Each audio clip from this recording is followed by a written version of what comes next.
Umwenya si ikirungo kirunga ibyo kurya no kunywa, ahubwo ni n'ikirungo kirunga ubuzima bukagenda neza kurushaho, haba mu kurwanya indwara zo mu nda, haba mu gukomeza ubudahangarwa, haba mu kugabanya uburibwe, mu kurwanya bagiteri, mu kurinda infection, mu kurwanya inkorora n'ibicurane n'ibindi byose tugiye kureba. Wanakoresha umwenya uvanze na romare. Abahanga mu bijyanye na phytochemistry bagaragaje ko ibi bimera bifasha haba ku ndwara z'uruhu, ku ndwara z'ubwonko, ku ndwara z'imitsi n'ahandi hagiye hatandukanye. Ibi byose dufata nk'ibirungo bigira intungamubiri nyinshi, bikagira amapotasiyomu, amakarisiyumu n'andi mavitamine y'ingenzi cyane. Ibyo byose rero iyo ukabihuriza hamwe nibyo bijya bituma umuntu adasaza imburagihe n'uruhu rwe rugahorana itoto. Reka twigane neza uko byakoreshwa neza kugira ngo ubone umusaruro mwiza. Mbahaye ikaze, tugiye kwigana ku mwenya nk'uko muri kubibona kuri screen. Umwenya ku batawuzi ni uko nguko uba umeze, uboneka henshi hagiye hatandukanye, cyane cyane nka hano muri Afurika no mu Rwanda ho ni ibisanzwe, nko mu mashyamba cyangwa se harimo n'abayihinga n'ahandi hose. Ku batawuzi neza rero uri kubona neza ukuntu umwenya uba umeze. Uyu mwenya ni ikimera gitangaje. Abenshi bajya bagifata gusa nk'ikintu cyahumuza icyayi, kubera ko gikunze gukoreshwa cyane mu cyayi. Bigishyize mu cyayi bwo icyayi kirahumura cyane. Hari n'abantu njya mbona batinya kunywa amazi, noneho ahubwo bagafata nk'umwenya, barangiza mu gihe batetse nk'amazi amaze gushya bagashyiramo nk'utubabi nka 3 cyangwa 5. Icyo gihe nabwo ayo mazi agira impumuro nziza, umuntu rwose akayanywa kandi akayanywa yishimiye cyane. Mu rurimi rw'icyongereza uyu mwenya wo bawita mint. Ukaba ari kimwe mu bimera bibonekamo vitamini A, vitamini C, vitamini K, ukagira potasiyumu, ukagira calcium. Ku bakunze kubana natwe muri bino biganiro bo bagenda basobanukirwa kurushaho uburyo ki ibimera ari ibintu bifasha umubiri, haba mu kuwurinda indwara, noneho bikanawufasha no kubuvura igihe umubiri warwaye utamerewe neza. Buriya ino miti iri moderne cyangwa ino miti iri moderne igezweho nk'ibinini cyangwa se tugenda dufata yo kwa muganga, mu by'ukuri ku ruhande rumwe ni myiza, ariko ku rundi ruhande hari igihe iba atari myiza, kubera ko ujya usanga niba urwaye nk'umutwe, bitewe nuko nk'iyo urwaye nk'umutwe bakwandikira wenda nka paracetamol. Ya paracetamol ikozwe mu bishishwa by'indimu, ariko hari ibindi bintu byongewemo kugira ngo cya kinini kizamara igihe kirekire. Ibyo rero bongeyemo nibyo byangiza wa mwimerere wa cya kinini bagiye kuguha, kandi ikindi bagiye kuguha umuti uri bukuvura ububabare bw'umutwe, ariko ntukuvure icyateye wa mutwe. Dufashe nk'urugero nko ku ndwara y'impyiko, ku muntu urwaye impyiko hari ibintu 3 ahura nabyo. Hari ibimenyetso 3 bigaragaza ko impyiko zawe zifite ikibazo. Umutwe urakurya, ukaribwa umugongo, ukagira isereri, rimwe na rimwe ukaba wanaruka, ubundi ukumva wacitse intege cyane, ukayoberwa ibyakubayeho. Indwara zimwe na zimwe zijya zihuza ibimenyetso. Noneho rero wajya kwivuza, kubera ko tunafite n'ikibazo gikomeye cyane cy'abaganga benshi bize gutanga imiti ariko nibiga igitera indwara. Wagerayo ufite ikibazo cy'umutwe ukumereye nabi, akakwandikira ibinini bikugabanyiriza bwa bubabare. Waba utaka umugongo akaguha ibinini bikugabanyiriza ububabare bw'umugongo, ariko nubwo ari ibikugabanyiriza ntago nyirizina indwara yavuwe. Ariho usanga ujya kwa muganga 1, 2, 3 bikarangira banaguha transferi, ukajya guca mu cyuma, wenda bikazamenyekana nyuma, ariko burya kenshi umuntu aba yarahangirikiye. Icyo bisobanura nuko iyo tuvuga ibi bimera ntago tuba tuvuze ko hagomba kuva ubundi buvuzi rusange budufasha twese, ariko iyo wimenyereje gukoresha ibi bimera tuba turi kuvuga ahangaha, hari ikintu gikomeye cyane uba urimo urakora. Icyambere, bino bimera bigiye kukuvura, biravura bikavura imizi y'indwara bitewe n'indwara iyo ariyo. Icya kabiri, biba biri umwimerere ku buryo nta kindi kintu kiba kirimo gituma bya bintu bishobora kuba byaguteza ikindi kibazo. Icya gatatu, Aho rero ibimera bitandukaniye n'iyo miti yindi nuko iyo ukoresha bino bimera neza bikuvura ya ndwara nyirizina, bikakuvura n'ibimenyetso byayo, kandi bikanayikurinda ku buryo kongera kuyirwara biba bigoye. Twagiye tugaragaza kenshi ibyo wakoresha bikakuvura nk'indwara z'umutima, bikakuvura diyabete, bikakuvura igifu, kandi izo ni zimwe mu ndwara zifatwa nk'indwara zidakira.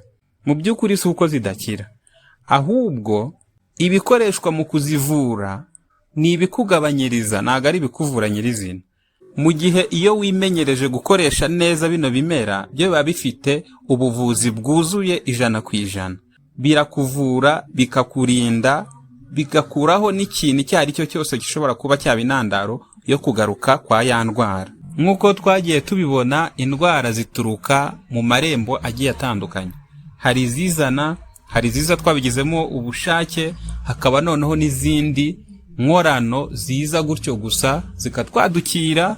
Rero bigasaba ko umuntu ari we wirinda ku giti cye, kandi akagerageza gukoresha ibintu bitamwangiza, ahubwo agakoresha ibimufasha kugeza igihe ibintu byaba bimeze neza byaba bimeze nabi, akaba ariho uba uwa mbere mu kwiyitaho. Duhereye nko k'uyu mwenya, uyu mwenya wavura ukanarinda indwara zirenga 30 bitewe na ziriya ntungamubiri zose ziba muri kiriya kimera. Iyo zigeze mu mubiri zibasha gukoramo ibintu bibiri bikurikira: hari ukongerera umubiri imbaraga no kuwurinda ibishobora kuba byawangiza.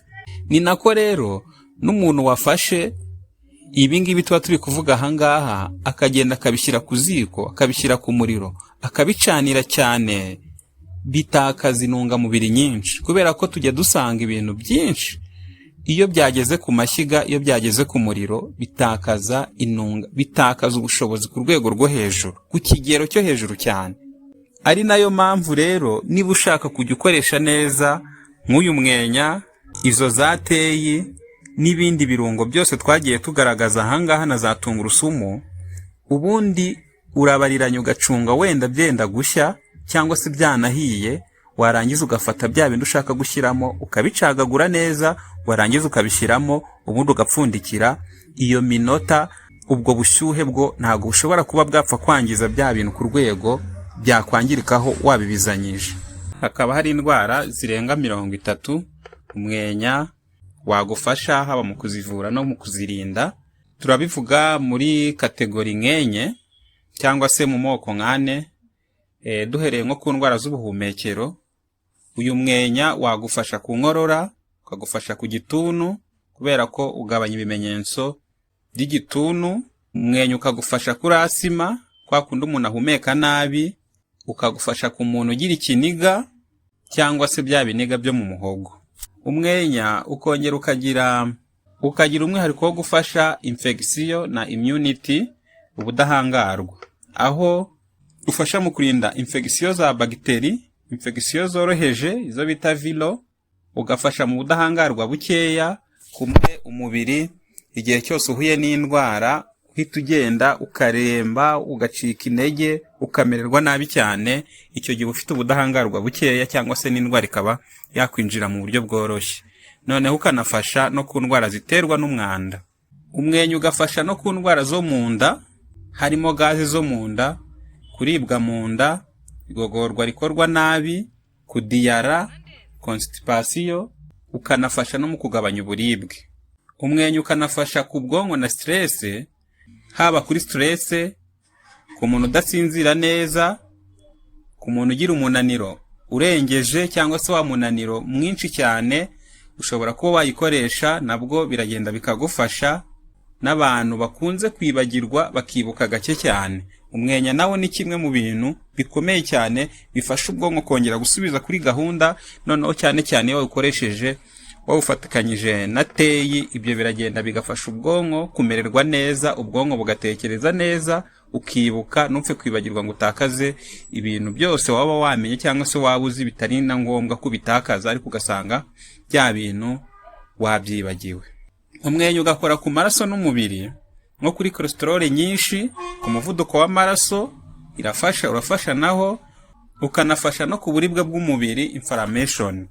Saho gusugarukira, unafasha no ku bijyanye n'uruhu, haba ku barwayi b'ibisebe, ku ruhu rufite infection na rwa ruhu rugenda ruturika, hari ukuntu uruhu rugenda ruzana ibintu by'ibishute cyangwa se nk'ibintu by'ibiheri, ariko bya bintu bigenda bituragurika, noneho ugasanga nk'umubiri wose wuzuyeho ibyo bibara.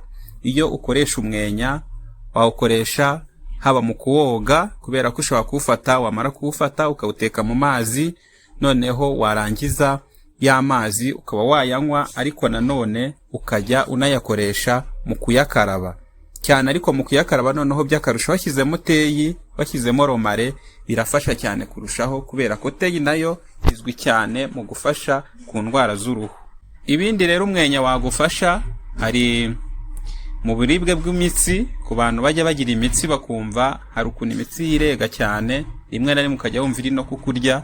Iyo ukoresha aya mazi cyangwa se ugakoresha umwenya mu buryo bwiza nk'uko tugiye kubireba, uburyo ukoreshamo neza, nabyo birinda ubwo buribwe bw'imitsi, ugafasha ku ndwara z'impyiko, ugafasha ku munaniro ukabije, ukanafasha ku ndwara z'umwijima, ukanafasha cyane cyane ku bantu bakunze kubura apeti, bakumva ntibashaka ibyo kurya.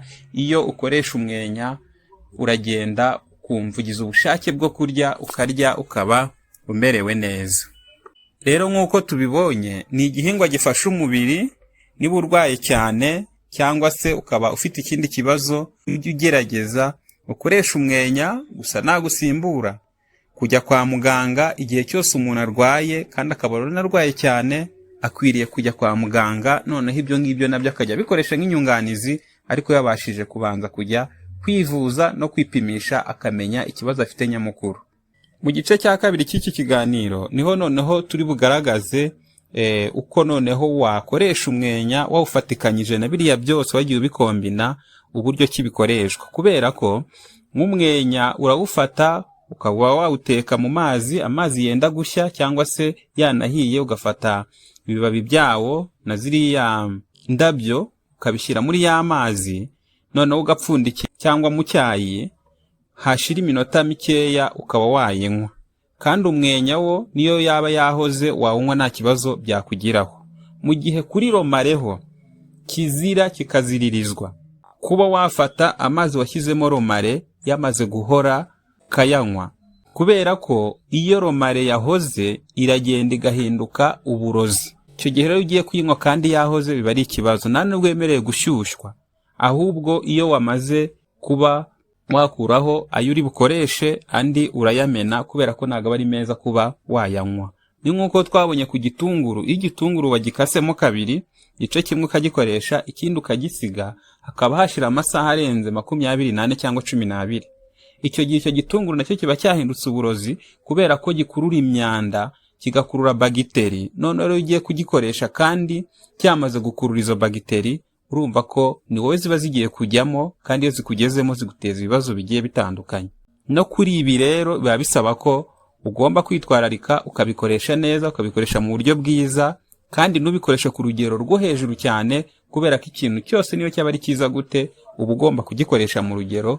Iyo ugikoresheje cyane gishobora kuba cyagutera ibindi bibazo. Akwiye kubaho no kujya munakora ubushakashatsi, namwe mugasoma, mukagenda mumenya ibirenze ibingibi tuba turi kuvugira ahangaha, nko ku basomyi cyangwa ku bantu bifuza aho bagenda bakura amakuru nk'aya ngaya. Bazasome igitabo cyitwa Tumenye Kwivura. Hano banditse ko mante cyangwa umwenya bikura umwuka mubi mu mara, yakiza ibisebe byo mu mara. Usekuye amababi ya mante, ugafata ibyuzuye ikiyiko, ugateka mu mazi, yamara gushyuha ukanywaho amatasi 3 ku munsi, waba urembye ugakoresha amatasi 5.